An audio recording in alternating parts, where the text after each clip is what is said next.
श्री कृष्ण और अर्जुन के बीच एक बातचीत चल रही थी।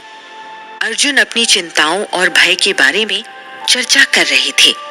हस्तिनापुर में कौरव और पांडव के बीच हो रहे मतभेद ने अर्जुन को परेशान कर दिया था। कई बार वो भगवान से इस चिंता की बात पर चर्चा करना चाह रहे थे, पर संकोच के कारण कह नहीं पाते थे। आज जब अर्जुन से रहा नहीं गया, तो अर्जुन ने भगवान श्री कृष्ण से पूछ लिया।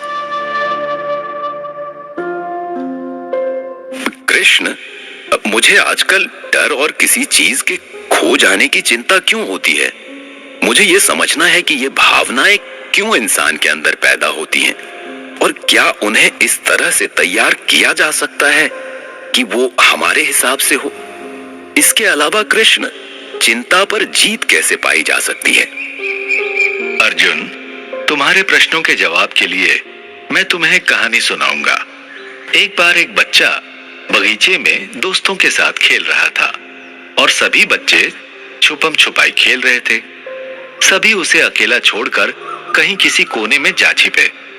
वो बच्चा जब अपने दोस्तों को ढूंढने निकला तो अचानक उसके सामने एक भयंकर सांप आ गया। उसने डर के मारे चिल्लाया और वहां से भागने की कोशिश की। उसकी आवाज से सारे बच्चे बाहर निकल आए और उसे चिल्लाता देखकर सभी चिल्लाने लगे। एक सांप की वजह से वहां भगदड़ मच गई और उन बच्चों को देखकर सांप भी डर गया और वह भी दौड़ने लगा। आप कृपया कहानी का अर्थ बताएं। अर्जुन, यह कहानी दिखाती है कि डर और चिंता हमारे मन की प्रकृति है और वे हमें भ्रम में डाल सकती हैं। यदि हम इन भावनाओं को नियंत्रित करना चाहें, तो हमें उनकी पहचान करनी चाहिए। मन चंचल है, वो मनुष्य को हमेशा भ्रम में डालकर रखना चाहता है। दुनिया में मन की गुलामी जितना निंदनीय कुछ भी नहीं है। कान्हा, मैं डर और चिंता को कैसे समझूंगा और इन्हें कैसे काबू कर सकता हूँ? अर्जुन, डर और चिंता को समझने के लिए हमें अपने अंतर्मन को देखने की आवश्यकता होती है। असल में हम बाहर की दुनिया को समझने में बेकार ही अपना समय खराब करते हैं। कई बार जीवन में आई समस्याओं का हल किसी भी ग्रंथ में नहीं लिखा होता है। कई बार हमारे अंतर्मन में ही सारी समस्याओं का हल होता है, पर हमारा ध्यान उसकी तरफ कभी नहीं जाता है। प्राणायाम और ध्यान की सहायता से अपने मन की सांसों को जांचें और उन्हें शांति से समझें। ये अभ्यास धीरज, स्थिरता और शक्ति का विकास करेगा, जिसकी तुम्हें जरूरत है। आप बिल्कुल ठीक कह रहे हैं। जब मैं बालक था, मैंने कभी व्यर्थ की चिंता नहीं की थी। उस समय सब कुछ अपने मुताबिक ठीक चल रहा था, पर जैसे जैसे उम्र और अपेक्षाएं बढ़ी हैं, हर बात पे मैं असंतुष्ट होता जा रहा हूँ। कृपया अब आप मुझे अंदर की शांति को पाने के लिए गुरु ज्ञान दें और इसे प्राप्त करने के लिए आवश्यक उपाय बताएं, जिससे मैं इस कष्ट से हमेशा के लिए मुक्ति पालूं। अर्जुन, मन की शांति प्राप्त करने के लिए एक महत्वपूर्ण तरीका है ध्यान। ध्यान का अभ्यास करने से हम परमात्मा से जुड़ते हैं और अपने अंदर की शांति और स्थिरता को प्राप्त करते हैं। नियमित ध्यान और स्थिरता के अभ्यास से हमारा मन कम उत्तेजित होता है और हम अधिक संतुलित और शांतिपूर्ण होते हैं। ध्यान एक आध्यात्मिक अभ्यास है जो हमें आत्मा के साथ शांति की अनुभूति कराता है। ये एक ऐसी प्रक्रिया है जिसके द्वारा हम अपने मन को स्थिर और शांत करके असली ज्ञान को प्राप्त कर सकते हैं। ध्यान के माध्यम से हम अपने मन को नियंत्रित करते हैं। हमारा मन अकेले रहने की आदत बना लेता है, जिसके कारण हमारी चिंताओं और भय की विचारधारा व्यक्त होती है। ध्यान के माध्यम से हम अपने मन को वर्तमान क्षण में लाते हैं और अपने आसपास की प्रकृति को सच्चाई के रूप में देख सकते हैं। भगवान, मैं ये जानना चाहता हूँ कि भय और चिंता को नियंत्रित करने के लिए हमें वर्तमान क्षण में जीने का तरीका क्या है? अर्जुन, भविष्य की चिंता करने या पश्चाताप करने से हमें केवल बहुत तनाव और चिंता होती है। हमें वर्तमान पल में जीने की कला सीखनी चाहिए। जब हम अपने मन को पूरी तरह से वर्तमान में ले आते हैं तो हमें आनंद, शांति और स्पष्टता का अनुभव होता है। वर्तमान, जो कि हमारे जीवन का सबसे महत्वपूर्ण और एकमात्र भाग है, हमारे लिए कई महत्वपूर्ण फायदों के साथ आता है।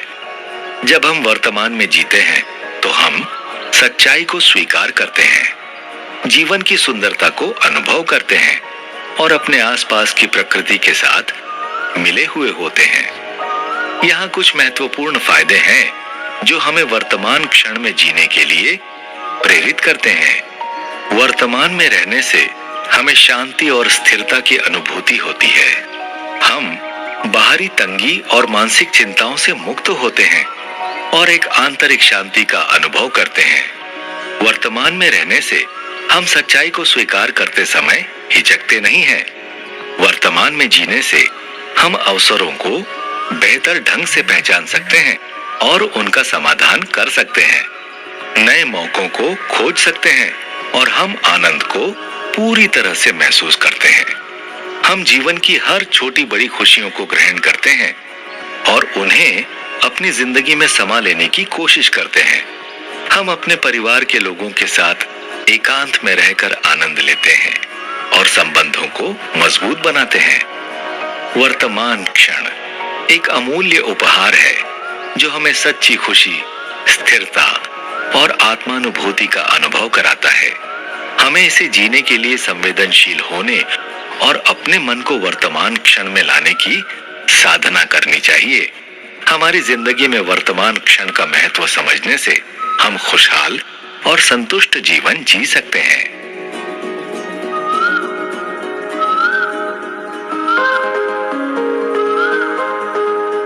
भय और चिंता को काबू में करने के लिए हमें कौन से सकारात्मक कार्य करने चाहिए? अर्जुन, भय और चिंता को दूर करने का एक और महत्वपूर्ण उपाय है सकारात्मक काम करना। हमें अपने भयों का सामना करना चाहिए और उन्हें पार करने के लिए कदम उठाने चाहिए। यह हमें संयम, आत्मविश्वास और सकारात्मक बदलाव लाने में मदद करेगा। जब हम सकारात्मक कार्य करते हैं तो हमारी आत्मा में उत्साह, शक्ति और सुरक्षा का अनुभव होता है। मैं आपकी बात समझा नहीं कान्हा। देखो, जीवन में सकारात्मक कार्य करने का मतलब यह है कि हमें जो भय और चिंता ने घेर लिया है, किसी भी काम के शुरू करने से पहले जो डर हमें सताता है, जब हम सकारात्मक मन से किसी भी कार्य को अपना लेते हैं तो हमें आत्मविश्वास, सुरक्षा और संतुलन की अनुभूति होती है।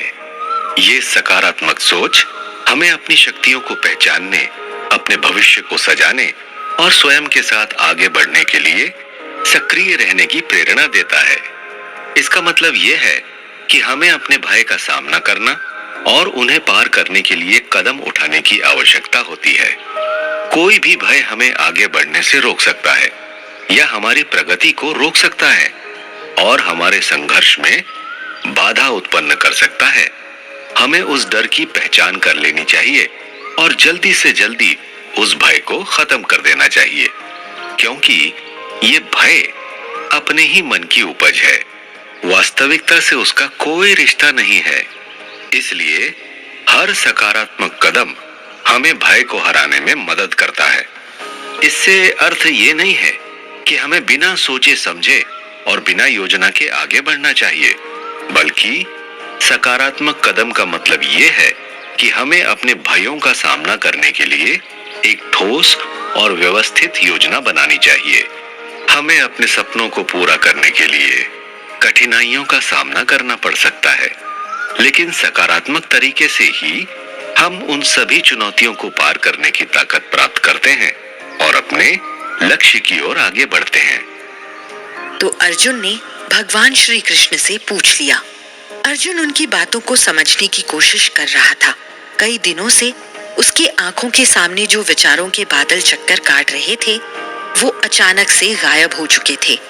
वो अपने मन के चंचल होने के बारे में सोचकर मंद ही मन मुस्कुरा उठा था। कई दिनों बाद भी उसके मन में जीवन जीने की चिंता, फिक्र नहीं थी। वो बस आज के बारे में सोच रहा था और अपने अंदर के डर को खत्म करने की सोच रहा था। हमें भी कोशिश करके अपने डर को अपने मन से खत्म कर देना चाहिए, तभी हम आगे बढ़ सकते हैं। कृष्ण की बताई विधियों को पालन कीजिए, इससे काफी बदलाव आ सकते हैं।